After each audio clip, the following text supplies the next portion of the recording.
My husband's new wife actually demanded half of the company I built from nothing, the same $600 million company that paid for their lavish wedding. Stick with me while I share my story, and if it touches you, don't forget to support our channel by hitting that subscribe button, dropping a like, and sharing it with the people you care about. My name is Juniper Hayes. I'm 42 years old, and I own a nationwide skincare brand that I built with my own two hands. People see the polished side of me now, the tailored suits, the cars, the big office with floor-to-ceiling windows. But the truth is, none of this was handed to me. I grew up in a tiny town where money was always tight. My parents worked long hours just to keep the lights on. I remember making my own lotions in the kitchen when I was a teenager because I couldn't afford the expensive brands other girls at school used. That little hobby became my escape, and years later, the seed of my company. It didn't happen overnight. I spent years working 2 jobs, saving every penny, testing formulas late into the night. I used to sell jars out of my car trunk at farmers markets, smiling at strangers, hoping at least a few would take a chance on me. Slowly, it caught on. One store picked it up, then another. Before I knew it, I was hiring staff, opening offices, and building something I never thought possible. Of course, success changes the people around you, too. My ex-husband, Daniel Carter, was there in the early years. At first, he said all the right things. He told me he was proud, that he loved my ambition. But as the company grew, I noticed the shift. He would make little comments about how I worked too much, or how men didn't respect women who ran things. At first, I brushed it off. I thought maybe he was stressed or just having a bad day. But those comments turned sharper, heavier, like he couldn't stand the fact that I was becoming more successful than him. Daniel was a man who liked control, and he was used to being the center of attention. The bigger my company got, the more invisible he seemed to feel. He wasn't celebrating the milestones with me anymore. When I landed a national retail contract, he didn't even say congratulations. He just asked how many late nights it would mean, and if I really thought it was worth it. It hurt more than I can explain. You expect strangers to doubt you, but not the person who's supposed to be your partner. I had poured myself into the business, but I had also poured myself into him, into us. And yet, the more I grew, the more resentful he became. Looking back now, I can see it so clearly. I was fighting to build something for both of us, and he was already looking at me like I was the enemy. At first, I kept telling myself that Daniel and I were just going through a rough patch, that marriage always had ups and downs. But the more my company grew, the more distant he became. It wasn't just little comments anymore. It was the silence, the way he looked at me like I was no longer his wife, but some sort of rival. I would come home after a long day, excited to share good news, and he wouldn't even look up from the TV. When I asked what was wrong, he'd mutter things like, "You think you're the big boss now, don't you?" His words cut me, because I never wanted to make him feel small. I only wanted him to be proud of what we had built together. I suggested counseling, hoping a neutral voice could help us find each other again. He agreed at first, but the sessions only made things worse.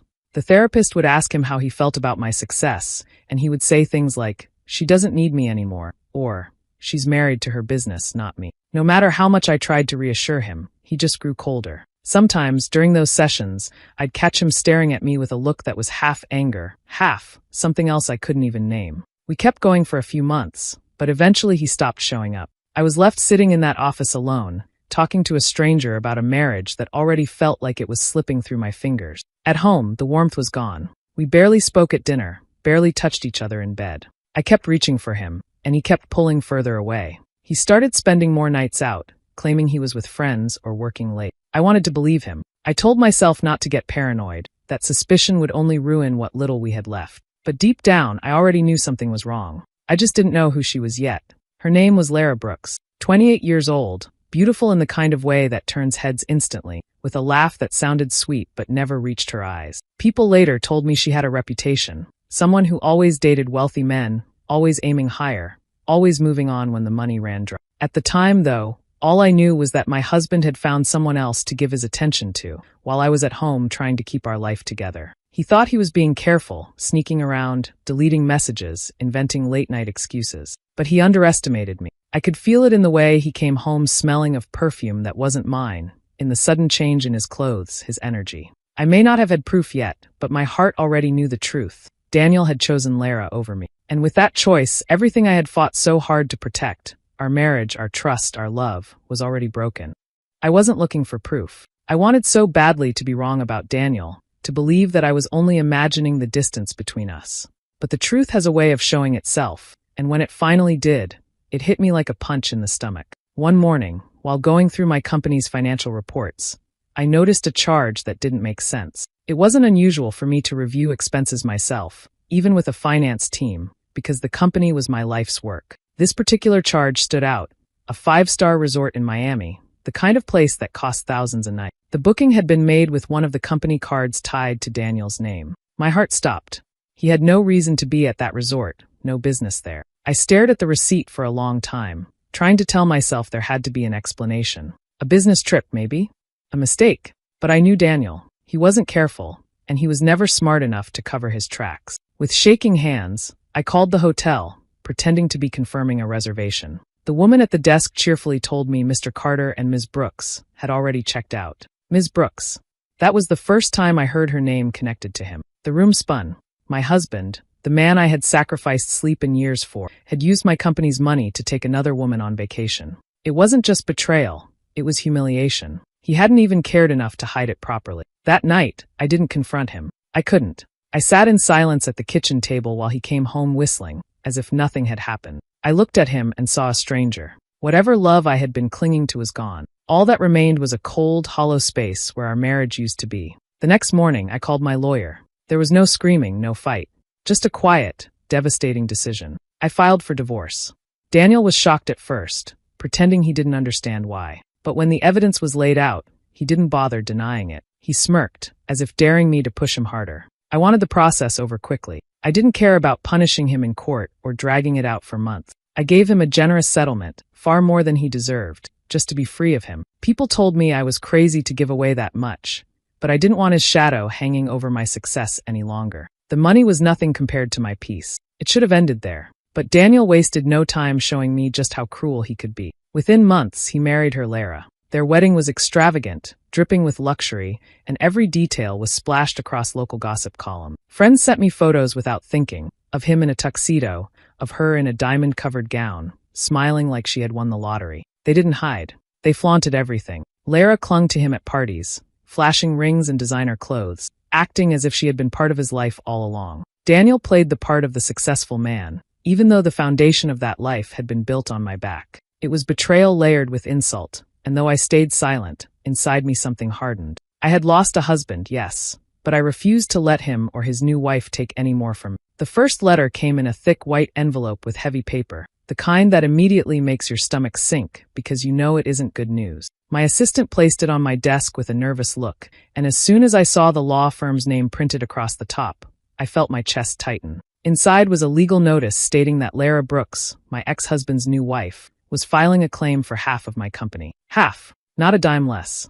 According to her lawyers, Daniel had contributed significantly to the creation and growth of my skincare brand, and by marrying him, Lara was now entitled to what he rightfully should have had. I laughed out loud at first, not because it was funny, but because the idea was so absurd it felt like a cruel joke. Daniel had never lifted a finger for my company. He didn't brainstorm formulas with me in the kitchen when I was young. He wasn't the one hauling boxes at farmers markets or begging shop owners to give me a chance. And he certainly wasn't there for the sleepless nights, the rejections, the failures. He resented my success, and now, through her, he was trying to rewrite history. I flipped through the papers, each page angrier than the last. Their claim was written like a fantasy novel, painting Daniel as some silent partner who had sacrificed everything to make my dreams a reality. The audacity was breathtaking, but what made me clench my fists was knowing that he had already signed away every possible claim in our divorce. He had taken the settlement, in writing, in front of witnesses, and agreed he had no rights to my business.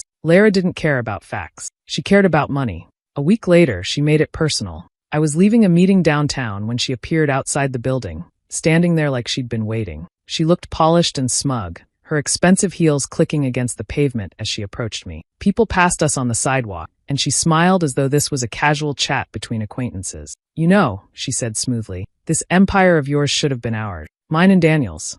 You may have done the work, but he was with you, wasn't he? He was there when you built it, so it belongs to both of you, which means it belongs to me now."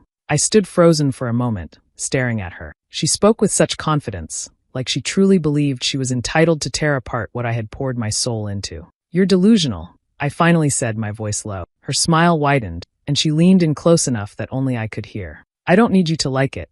I only need the court to like it. And believe me, I know how to win." The venom in her tone sent a chill through me, but I refused to let her see fear. I straightened my shoulders, met her gaze, and said nothing more. She wanted a reaction. Anger, tears, anything to feed her sense of power. I refused to give her the satisfaction. As I walked away, my hands trembled, but not from weakness. It was fury.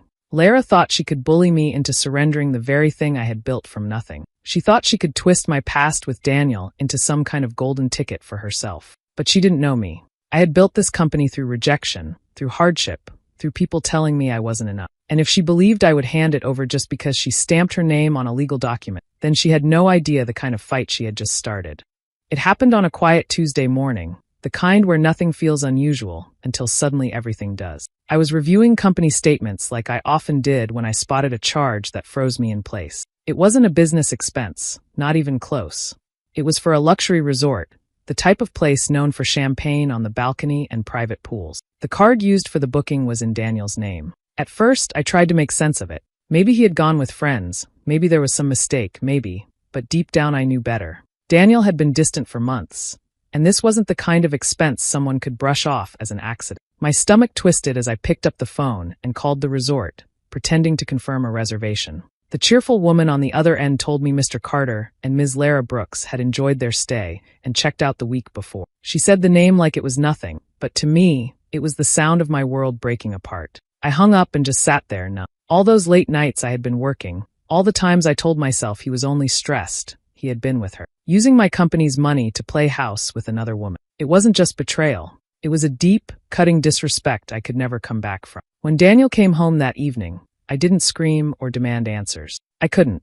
My voice wouldn't have come out even if I tried. He carried himself like nothing was wrong, like he hadn't just set fire to everything we had built together. I looked at him and felt a wall slam down inside me. The love I'd been clinging to was gone. What replaced it was cold, steady resolve. The next morning, I called a lawyer and started the divorce process. There were no drawn-out fights, no begging on his end. He didn't even try to deny what he had done. If anything, he seemed relieved. That hurt more than the betrayal itself, realizing that he had already moved on in his heart long before I found out. I wanted freedom, not revenge, so I offered him a settlement that most people would consider more than generous. Money, assets, the kind of security he hadn't earned but that would let me cut ties cleanly. My friends thought I was crazy, but I didn't care. I wanted him out of my life, and I was willing to pay that price. It wasn't long before he showed me who he truly was. Barely months after the ink dried on the divorce papers, Daniel and Lara were married. Their wedding was lavish, overflowing with everything money could buy. Pictures of them kissing, smiling, posing in designer clothes made their way into my circle even when I tried to avoid them. They weren't hiding. They were flaunting it. And every time I saw them parading around, acting like they had won, I felt the sting of betrayal again. But I also felt something stronger beginning to grow inside me, the certainty that neither of them had seen the last of me. The letter sat heavy in my hands, thicker than normal mail, and carrying the weight of something meant to scare me. I opened it slowly, expecting maybe a small dispute over property or some leftover detail from the divorce. But as my eyes moved across the first page, my breath caught. Lara, Daniel's new wife, was demanding half of my company, half of everything I had built. The words on the paper twisted the truth in ways I could hardly believe. According to her lawyers, Daniel had been a key part of my company's success, and now that he was her husband, she had a claim to what should have been his. It was written with such confidence, as if rewriting the past could make it real. I could almost hear her voice in the way the sentences were framed, smug, certain, greedy. I sat at my desk staring at the pages for a long time. It almost would have been laughable if it wasn't so cruel. Daniel had walked away from every possible claim when we divorced. He signed the papers, took the settlement, and agreed in clear, legal language that the business was mine alone. That wasn't just memory, it was law. Still, Lara wasn't just after money. She wanted to tear into me, to take the very heart of what I had spent my life creating. Days later, she made her move in person. I had just finished a meeting and was stepping out of the building when I saw her leaning casually against a black car, waiting for me like it was planned. Her hair was perfect, her dress expensive, and her smile sharp enough to cut glass. She pushed off the car and walked toward me with the confidence of someone who thought the world already belonged to her. "Juniper," she greeted smoothly, like we were old friends. I thought it was time we spoke face to face. I didn't answer, only stood there, my bag still hanging from my shoulder, bracing myself for whatever game she was about to play. She stopped a few feet away, tilting her head with that same smug smile. "That empire you built should have been ours. Mine and Daniel's. He was there, wasn't he? While you grew it, he stood by your side. which means it's as much his as it is yours. And now that makes it mine." Her voice was light, but her eyes burned with calculation. "You're out of your mind," I said quietly, refusing to give her more than that. She leaned closer, lowering her voice so only I could hear. "I'll take what I deserve, Juniper, whether you like it or not." The words lingered in the air like poison. She turned and walked away before I could respond, her heels clicking against the pavement, her confidence unshaken. I stood rooted to the spot, fury and disbelief tangled together inside me. She thought she could scare me. She thought she could rewrite my life with her lies. She had no idea what kind of fight she had just started.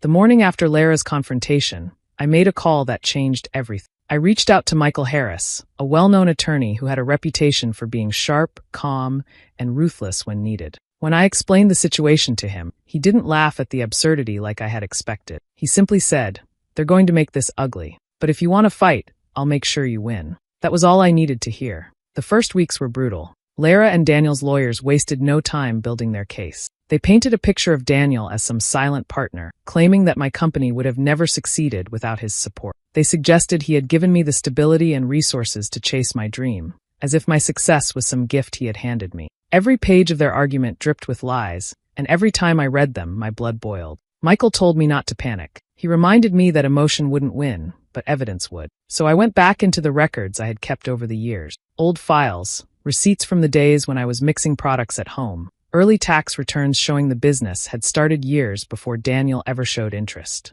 There were contracts with vendors I had signed alone, orders I had delivered personally, all proving the company was mine and mine alone. Piece by piece, I put together the story of how it had really begun. Meanwhile, Lara seemed to enjoy every second of the chaos she was causing. She started showing up at public events where I was invited, strutting in on Daniel's arm with a smirk that made my stomach turn. She wore designer gowns, dripping in jewelry, as if she was already the new face of my brand. At one charity gala, she made a point of introducing herself to people as the soon-to-be co-owner of my company. I saw the way some people looked at her, unsure if she was serious or not. That smug little grin told me she was thriving on the attention. I tried to ignore her, but it wasn't easy. Every time she flaunted herself in front of me, I had to bite back the urge to lash out. Michael reminded me again and again, "Stay calm. Let her make a fool of herself. In the end, the truth will speak louder than her performance." Court hearings dragged on, each side presenting their version of the story. Her lawyers threw accusations like darts, hoping something would stick.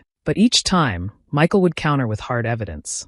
The timeline was clear. My company had taken root long before Daniel had ever lifted a finger. He was never a partner, never an investor, just a man standing in the background. The lies made the battle messy, but underneath it all, I held on to one truth. They could smear me, they could try to rewrite history, but the documents in my hands told the real story. And no performance from Lara could erase that.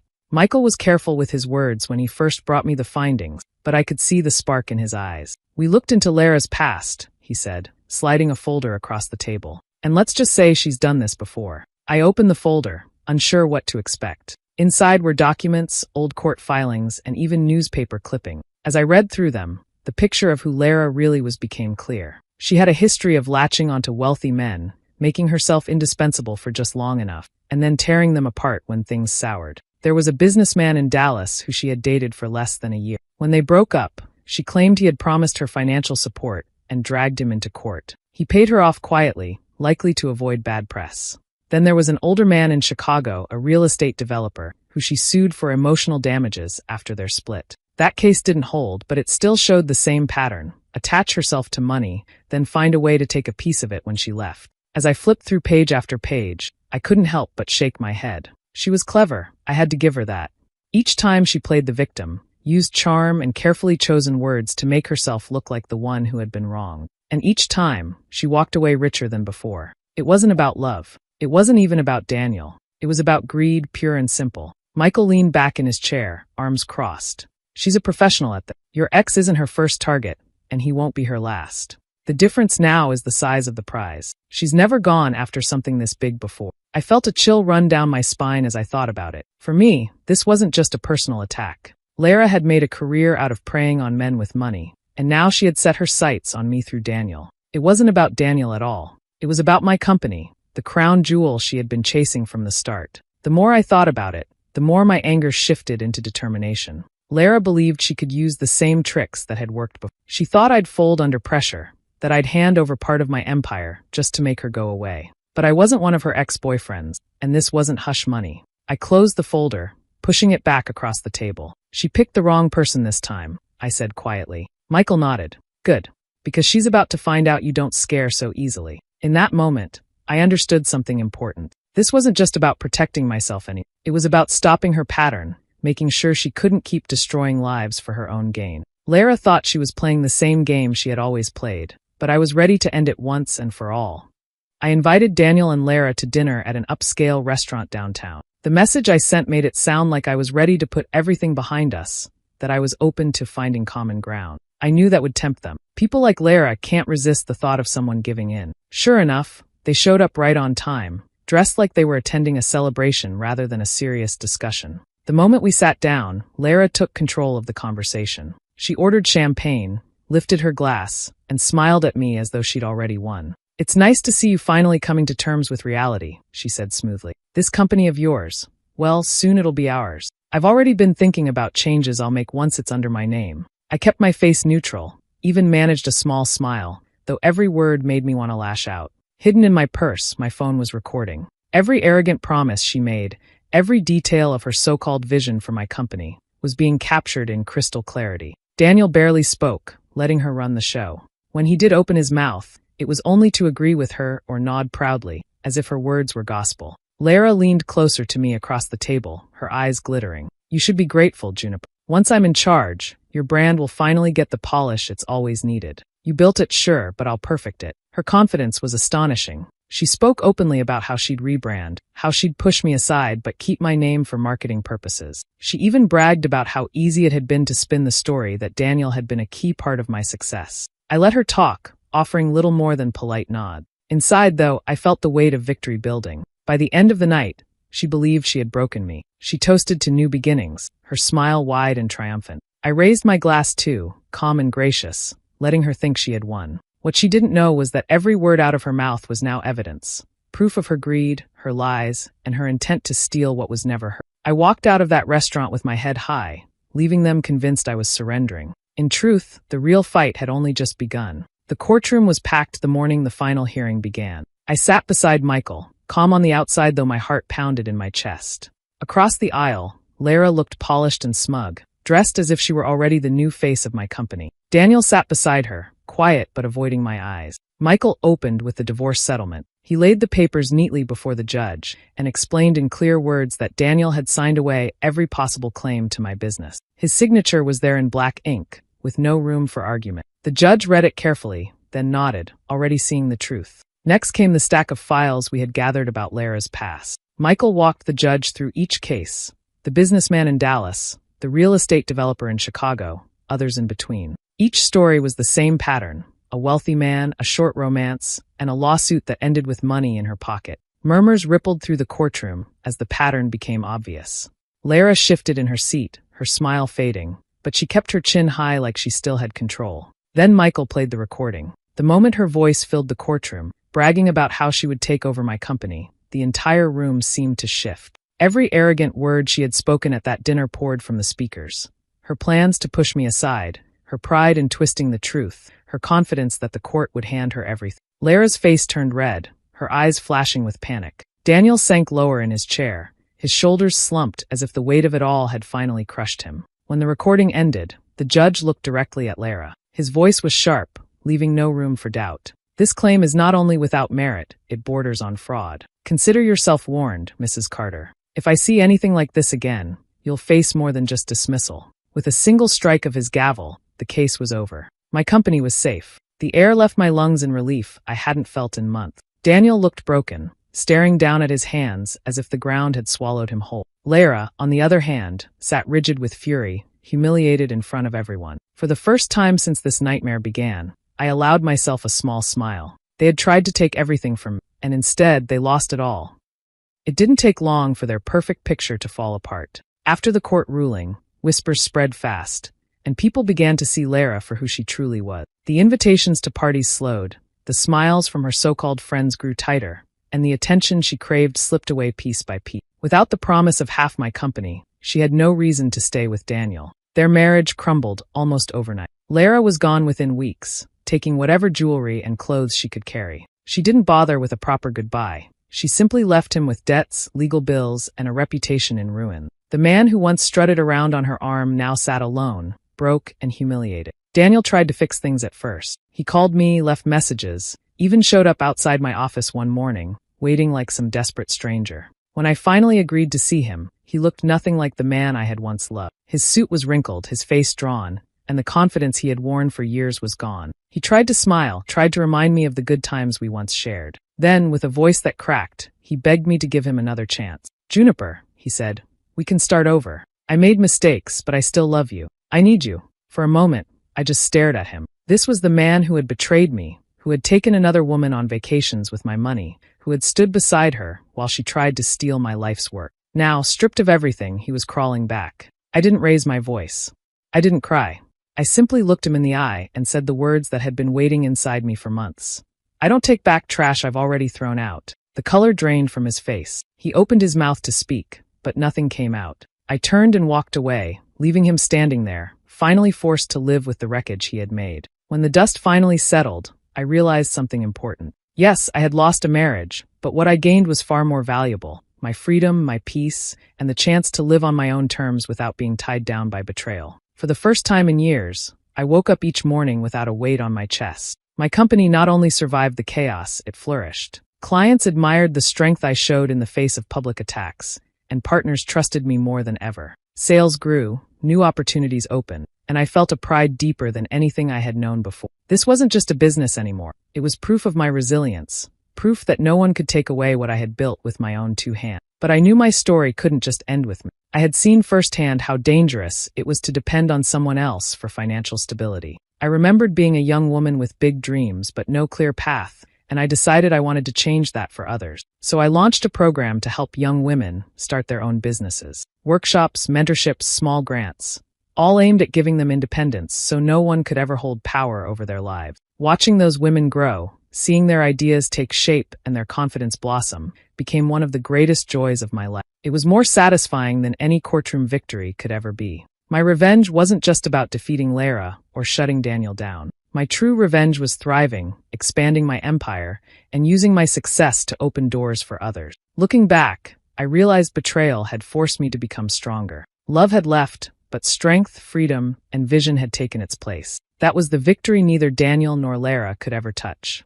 Was Juniper right to stand her ground and walk away from Daniel forever? Or do you think forgiveness should have played a part? I'm curious to know your thoughts in the comments below. And if you enjoyed this story, be sure to like, subscribe, and turn on notifications for more.